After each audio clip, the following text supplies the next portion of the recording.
Well, my great-grandmother was a midwife, and among other things, but she delivered me, and I was born a sickly child. My grandfather was a sharecropper. I was born on a sugarcane plantation in Louisiana, and my grandfather happened to have been cutting cane, and my grandmother would help, and so would my aunt. They would all work. And when my brother and my cousin got old enough, they worked. But I worked one day, not on a sugarcane plantation, but in a cotton field. Because I was considered to be unhealthy, I didn't have to work that much, and I stayed unhealthy for a long time. But my great-grandmother, she cooked all the meals for the family, and she also watched over me. And in order to keep me busy, she supplied me with crayons and paper and things like that. And my initial memory was about between 3 and 4 when I started to draw animals, which domesticated animals on the farm, pigs, cows, horses, and that kind of thing. Then birds and in trees, whatever that is in a rural area, community or whatever. Those are my subjects. Well, see, that's part of living a nomadic life. Wherever you move from, you leave whatever's there. If it's not that important, you leave, you just carry yourself away. And oftentimes we didn't have time to consider what you were going to take when you move. I remember on one occasion where we moved, I remember my daddy coming into the house and waking me up. And I had not seen him in a long time. And I said, "Daddy," something like that. He said, "Shh." Well, what they were doing was they were leaving this farm in the middle of the night where my grandfather had been employed but didn't think he was getting a fair shake by the landowner. So they were moving. Now, the circumstances were that possibly this landowner would say that Pat, well, that's my granddaddy's name was Patrick, said, "Well, you owe X number of dollars here. You can't be leaving here. So you leave at nighttime, and whatever I had to that was important, it was not important at that time, so we left."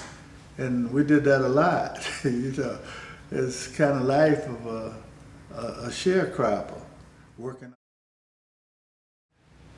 I was always involved in art and athletics since when we moved to town, and I did, like, for Thanksgiving, I did boards in the school, decorating the bulletin boards and blackboards or whatever you want to call them, and doing displays for the principal's office and that kind of thing.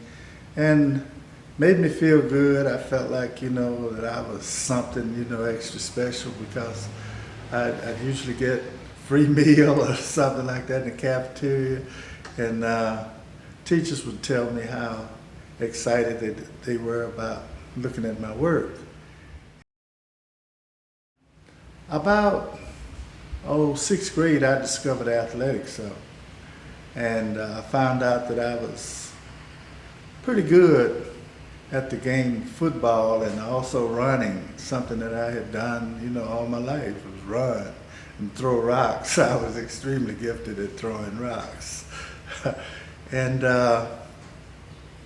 one thing led to another, and on completing my high school, I got 26 scholarships to various institutions around the country for participating in athletics, but I didn't get any academic scholarships. I wasn't what you might consider to be the best academic student, in the school by a long shot. But I did have these other skills that children in particular seemed to appreciate the fact that I was good athletically, and they also liked what I did scholastically in terms of my art. When I got to school, university, I had planned to become a coach. And why? Is because most of the guys that participate in athletics aspired to be a coach or something, so I was just going to follow that through. And so when I went to declare a major, I said, well, I want the PE, whatever, it eludes me right now what you say. But they were telling me some of the courses that I needed in order to become a coach. And one of those courses that I do remember, kinesiology. And I said, who? In kinesiology. And I had and then they started putting all these ologies on me, biology, psychology, or whatever, all of these. And I said, I can't travel this road. I spoke to an individual who was also a member of the football team, and he was a junior at that time. And I was telling him about the requirements for a PE major, and he said, well, why don't you major in art? It's a major in art. Well, actually, I had never seen but one African-American artist before in my life, even though as a young person growing up, my mother would bring magazines with images in those from the big house where she worked, and that's where I fell in love initially with Picasso. And he is to this day my favorite artist. But this fella encouraged me to go to the head of the art department, and I did. And strangely enough, he remembered me from a high school student. He had seen some of my work, but he didn't have the money at that time to approach me with, a scholarship or anything like that. But he had hoped that I would come to Arkansas. Anyway, he kind of, the portfolio bit, he excluded that and told me to bring some drawings and stuff. He gave me a couple of weeks to do it. And so I went and rounded up me paper and things like that and started doing drawings and pencil drawings and this kind of thing. And I took them back to him, and he seemed to have been well pleased with it, and he gave me the opportunity to declare myself as an art major, and that's how I became an art major. Excuse me.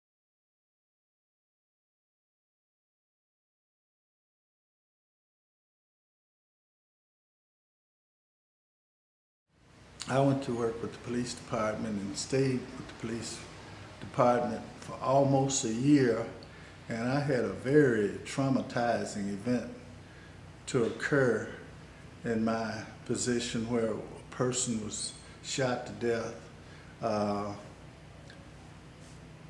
Seemingly another officer thought that this man was in a position to take my life, and he fired on him, and it really traumatized me, and I had to get away from police work. And so I made an application to here in Memphis for a teacher's position, and they called me, and I came in, and the lady that, I forget her name at this time, but she was supposed to be a very hard lady to hire somebody to work in the school system here, but she did hire me, and I went to work at Carver High School down on Pennsylvania Street, teaching art. Well, when I got there, the principal had assigned me to junior high school division That meant that I taught 7th and 8th grade art. And I taught at Carver 36 years. Basically, that was my tenure in the Memphis City Schools. I took a leave of absence once to work in a state government program. But other than that, that's the only school that I worked at in the city system all my tenure. And after 2 years, they moved me to high school, and I was a high school art teacher there for, a good 33 years or something like that. And I also coached track and football there. I would see young people who would come in and be quick to take out their materials and do certain things that they were afraid to do yesterday, and get involved doing what these things to do today, and talk about maybe what they were going to do tomorrow. Not only with me, but with each other. And I always liked the attitude that, hey, I'm not the best here, but there's no one here better. Now, you figure that out on your own. You know, it was always something that I was taught to do as a young person, especially in the athletic arena. Maybe I'm not the best here today, but in the long run, I know I'm the best here. And over time, I'll prove it to you. And it's the same thing, you know, in the academic arena. As a teacher, you know, you just teach braggadocious? No. That's not a requirement. Hard work is. And hard work will speak for itself. And you have to understand basic skills and all these kinds of things. And if you got the basics in anything, and you work from there, and you got the right kind of mindset, you can't help but achieve. It's printed in the book like that, you know. But and that's what I tried to do as a teacher, you know, is to set an example.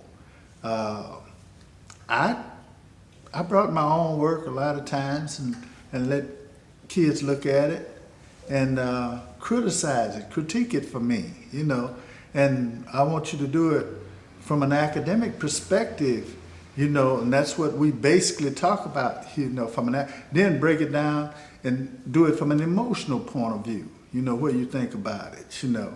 And then whether or not I have been successful, I'm leaving that up to you, because as a person that's going to buy or spend money on an emotional experience of yours, they got to, you know, they got to be into it.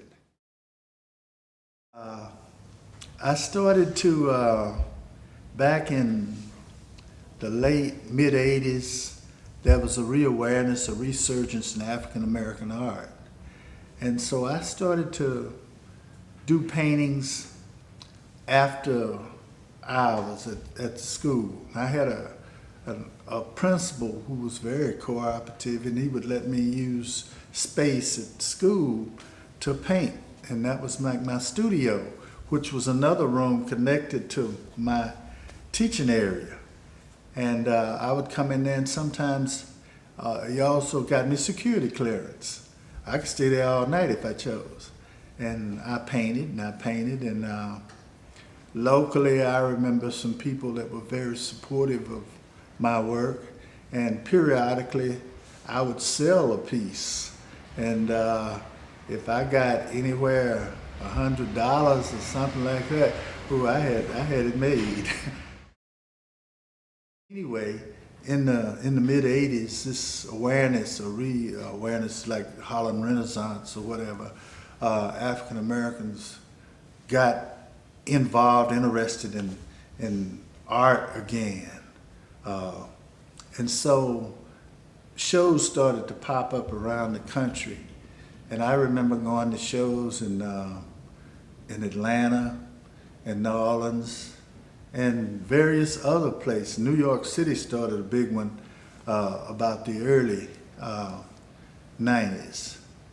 And would sell my art and hustle back to be in the classroom on Monday morning, And even at that point, I had to start giving up one thing, either art or coaching. So I quit coaching so that I could concentrate more time on art.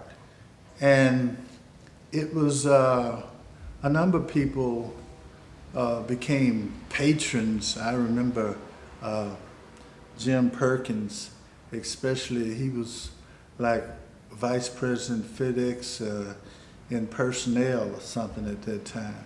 He bought several pieces of my work, and wow, and people would go visit Jim and Barbara Perkins, and pretty soon I had a little stream of people, wanting to emulate the Perkins and buy my stuff.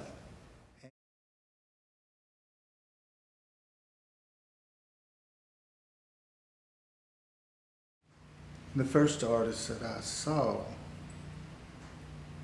work printed anywhere, I'd never visited a gallery or anything like this. And in the schools there were images, but mainly the images that I saw in school were images of presidents like George Washington, Abraham Lincoln. I remember those in particular.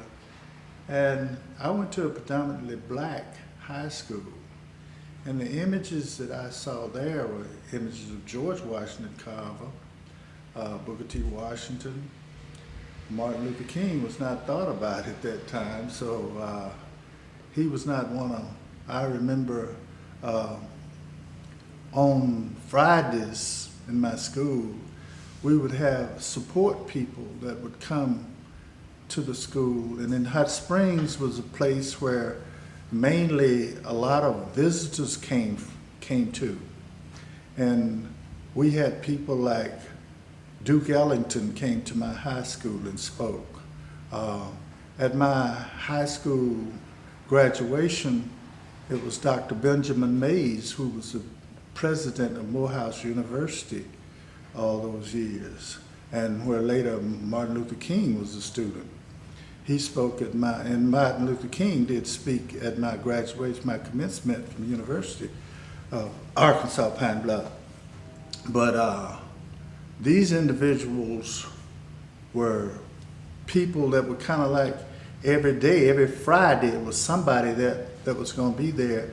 And I remember this individual who frequented the community center in which I was very active at.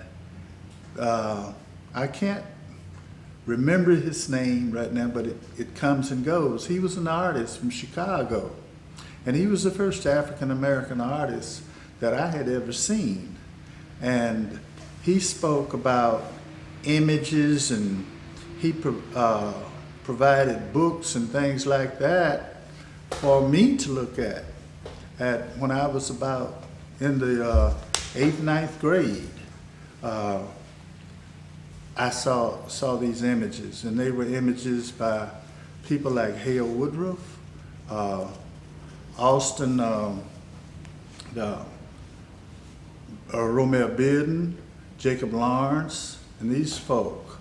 And so I pretty well knew that there were African American artists out there, but the aspiration to be one of these artists did not hit me, because in the local community, with the exception of this one person, I had never seen an artist. There was not an art class at my high school, junior high school, elementary school, anything. It was just like that I was the assigned decorated artist, So I didn't really have role models, live role models, But I remember my librarian, which was a lady who provided a lot of resource material for not only me, but other children. And she would give me books to read about various artists, saying, and I remember very vividly Conte Cullins and some of the other poets that the African American that she would quote, and you would have to remember all this information. And so I had uh, a well-rounded history in African American arts or literature or music or whatever, you know, growing up. But for as a visibility, I didn't have these people. And we didn't have a lot of tapes and DVDs, all these kinds of things at that time. So you just had like teachers passing this on to you, and in your own mind, you formulate the kind of imagery that you wanted, because there was an African American newspaper at the time, the Pittsburgh Courier and the Chicago Defender. And it came out on a weekly basis, and there was some images in there sometimes of African American artists, but primarily it was about the lifestyle, social conditions, and that kind of thing. And so you take and put the words in the images that you formulate in your mind, and you come up with drawings about these things. And I did a number of those, you know, about places that I'd never been, you know, because I had never been to Chicago, Pittsburgh, Philadelphia, New York City at that time. I had never been no further than the state of Arkansas, Louisiana. I married a woman from Helena, Arkansas, and we would go to Helena, 75 miles from here, south, in the Arkansas Delta. And it was rich in music, the blues in particular. And my mother-in-law ran a cafe, and called a Dreamland Cafe. And just about every blues personality that you can imagine came through the Dreamland at one time or other.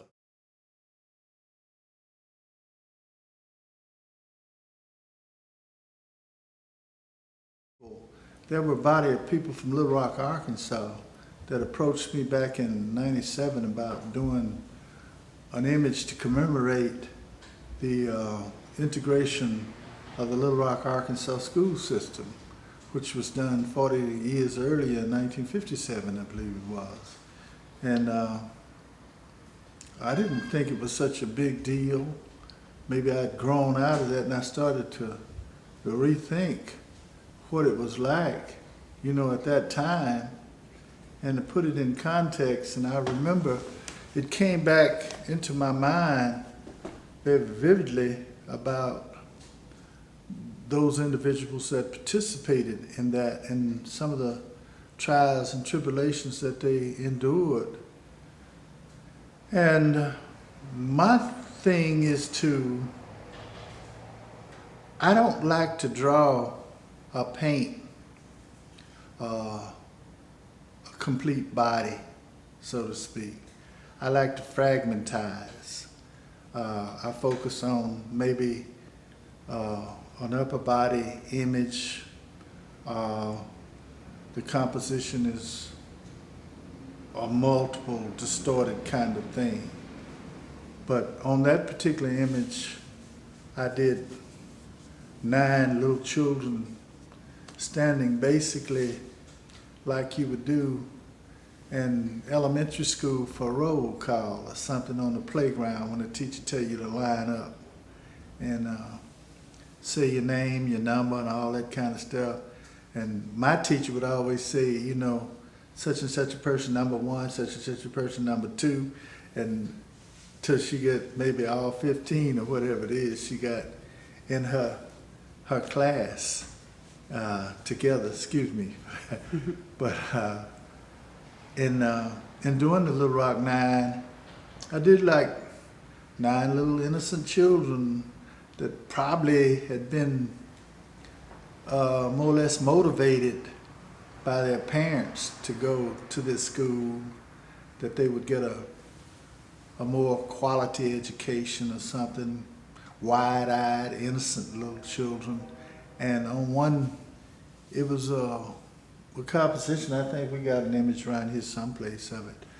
But on one side, there was a woman named Daisy Bates, which was the brain person behind this thrust on integrating the schools. And she was a an adult figure that had her arms wrapped around these children, and on the other side, in the background, was the image of the school, Central High School. It was the background in a kind of large black building, because it seemed like to me, it was, at that time, it's kind of like a tomb, and why would you want to go into a tomb? But I didn't ever go to explain that to the powers that be. But on one end, it was a National Guardsman standing with a rifle at attention, and he was also protective, and the American flag was behind him. And it was plainly that they were sent by, the government to do this kind of thing. I think the president was Eisenhower at the time, and it was Faubus who was the governor of Arkansas, and he said, well, it wasn't going to happen, but it did happen. And on the occasion of the 40th anniversary, I had the opportunity to meet these people, and one of the ladies started to cry. And she said that it really did bring back a lot of emotion to her. And I was thinking, well, for me, it's just a job. I didn't really take it too serious till she began to be emotional about it. And then later, I had the opportunity to meet the president, and he told me that there was a lady that introduced me to him, and she told him that I was also from Hot Springs. And then when we started to talk, we started to discuss teachers that was common to both of us, because when he graduated, the school system was integrated. When I graduated, it was segregated. But some of the teachers that taught me went on to teach him at the integrated high school. And he was talking to me about some of those individuals. And we had that common ground there. And then he said, well, George, would you object if we took this back to the White House? I said, no, Mr. President, if that's what you want to do, be fine with me. And by that time, somebody else pulled on his coat or something, and he turned around and talked, and he said, well, I'll see you later on, or something like that. I said, yes, sir. And the First Lady also told me that she strongly wanted to take that image back to D.C. And so when she said so, I said, well, maybe it might get done. And about 3 months later, I got a letter from the people at the Little Rock Central High Museum, that's what it was. And they said that they wanted to send it to the White House, that the president had requested it.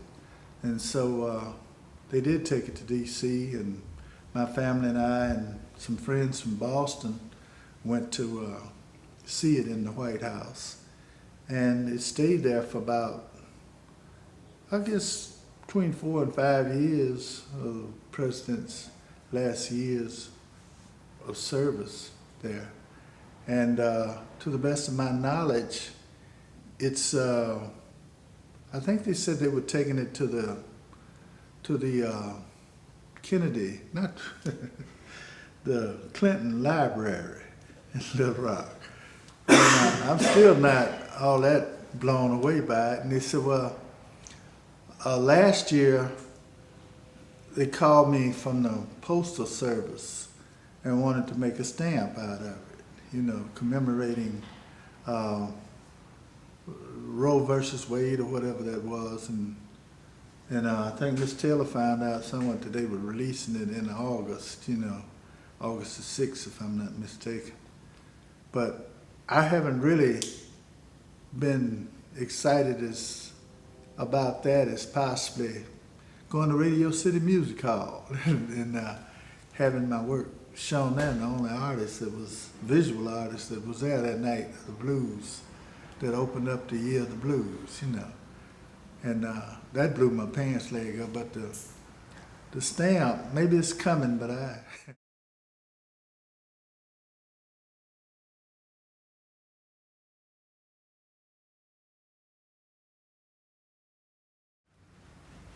One of the things that always I understood in all the teaching that an artist is an extension of his or her environment. And how can I paint New York City, and I spent all my life in Texas and Arkansas, Tennessee, you know. I can only think of and imagine, as I did as a youth, what it was like in New York City, the Chicago. And when I got there, it wasn't like that at all. It was a kind of a utopian concept of what these environments should have been about. Nobody ever tells you about the smells of places that you go to. It's like Beale Street now, as to the Beale Street that used to be in part of the Beale Street that I knew is anesthetized. You know, it's not the same street in a sense. In a lot of ways, it's better. In a lot of ways, you know, take it or leave it, you know. But it depends on the time in which you live, you know, and how you see things. And I think that based on the fact that there are age differences, that I have a tendency to see things sometimes much more different than maybe a younger person, but say like a contemporary, which I think like Vida, Larry Edwards, they're contemporaries of mine. Even though we see differently, we came from the same geographic area.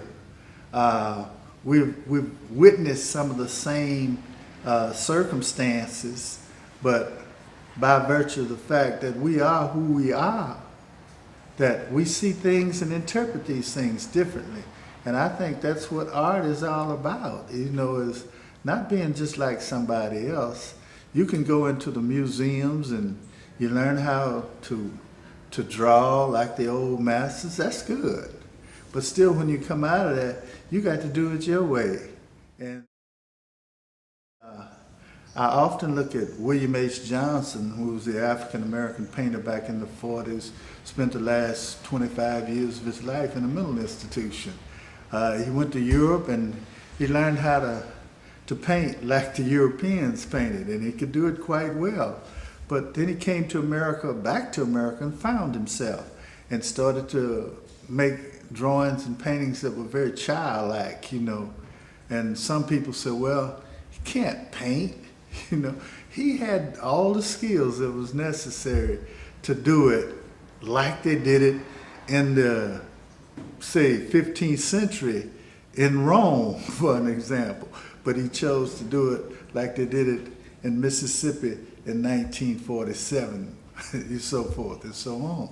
And so therein lies the difference. You know, we all have certain difference by virtue of the fact we might, and I always tell Mrs. Taylor something about the fact that my grandmother told me that blackbirds and sparrows use the same sky, but they don't fly together. You know, so it's the same way with artists. We all, you know, use the same substances and things to do, but we all don't paint alike. And by virtue of the fact that we are different, we come to these things. It was in 1992 that Memphis in May, with Jim Holt and I can't think of Davis Tillman. They approached me about doing a poster for Memphis in May, Blues Festival poster. And I did that, and it is 14 years later, I'm still doing those things for these people, and I have a debt of gratitude yet to be paid to these people for giving me the opportunity to get exposure locally. And over the last 14 years, I have gone to so many different places because of my initial output with Memphis in May. I've had shows at the Rock and Roll Hall of Fame in Cleveland. Had 2 shows there. I've done New York shows to sell out crowds. I can't, I think about the first time that I went to New York City, that there was a couple of guys that said, well, these country boys coming here, they think they're gonna make it big, you know, and it kind of scared me. And then again, when I sold everything I had, it looked like these guys had their stuff left. I said, damn, the country boys, they took all the country boys left, and city boys just still got their stuff. Who's gonna eat good tonight?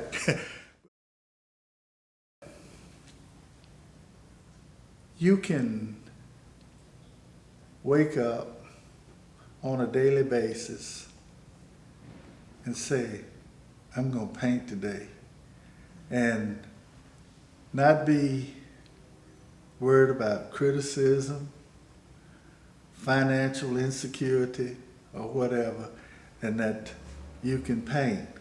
And for the most part, you don't have to be bothered with people, you know, that you don't want to be bothered with. You can just go into your hole, wherever you go, and paint. But you have no guarantees that you're going to make a living doing it.